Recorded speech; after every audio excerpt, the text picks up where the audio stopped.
কাউন্সিলের ঘনিষ্ঠ তৃণমূল নেতা দাদাগিরি, শিশু পার্ক ভেঙে অবৈধ নির্মাণের অভিযোগ।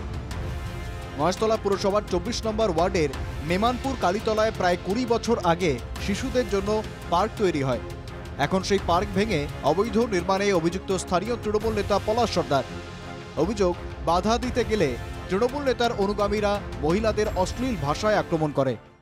লিখিতভাবে এবং পৌরসভা জমা দেওয়ার পরে আমরা তাদেরকে আটকাতে যাই। তা অকথ্য ভাষায়, বাজে ভাষায়, মেয়েদের তো সম্মান তো করতেই পারেনি, অথচ আমাদেরকে যথেষ্ট একদম অশ্লীল ভাষায় মানে তাড়িয়ে দেওয়ার মতো করেছে। আমরা কি তাড়িয়ে দেওয়ার মতো মানুষ নাকি? যেখানে স্লিপ ছিল, ঢেকি ছিল, মানে বাচ্চাদের দোলনা ছিল, বয়স্কদের বসার জায়গা ছিল, হ্যাঁ, সেগুলো সংস্কার অনেকদিন আগেই বন্ধ হয়ে গেছিল। তৎকালীন সিপিএম কাউন্সিলর দীপক ভট্টাচার্য কালীতলা উন্নয়ন সমিতির একটি দেবোত্তর সম্পত্তিতে পুরসভার সহযোগিতায় ও সাংসদ তহবিলের টাকায় ওই পার্ক তৈরির পুরোভাগে ছিলেন। শিশুদের সুরক্ষিত রাখতে পার্কটি বাউন্ডারি দিয়ে ঘিরেও দেওয়া হয়েছিল। ওইটা বাচ্চাদের জন্যই করেছিলাম, যাতে শিশুরা যাতে দোলনা চড়তে পারে, স্লিপ চড়তে পারে। ওইখানকার মানুষেরই ডিমান্ড ছিল, দাবি ছিল, সেই হিসাবেই করেছিলাম।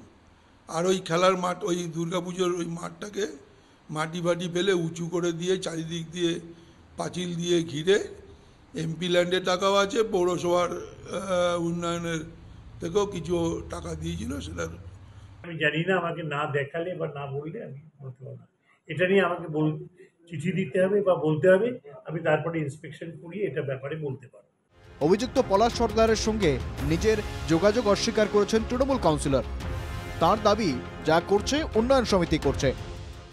তো এইরকম অসামাজিক কাজকর্ম হওয়ার জন্যই আমরা এখন ঠিক করেছি পার্কটাকে আমরা মন্দিরের সামনে যে ফাঁকা জায়গাটা আছে বাচ্চাদের জন্য ওখানে একটা স্লিপ, একটা দোলা করে দেওয়া হবে। এটা আমাদের সর্বসম্মতিভাবে সিদ্ধান্ত। পার্ক ছিল আমিও জানতাম না, তো শুনেছি 20 বছর আগে নাকি পার্ক ওখানে হয়েছিল।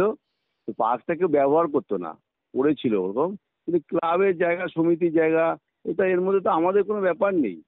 ছোটদের জন্য খেলার মাঠ নাকি কংক্রিটের জঙ্গল, স্থানীয় বাসিন্দারা পুরসভার সিদ্ধান্তের অপেক্ষায়। মহেশতলা থেকে বিশ্বজিৎ নস্করের রিপোর্ট, NK টিভি বাংলা।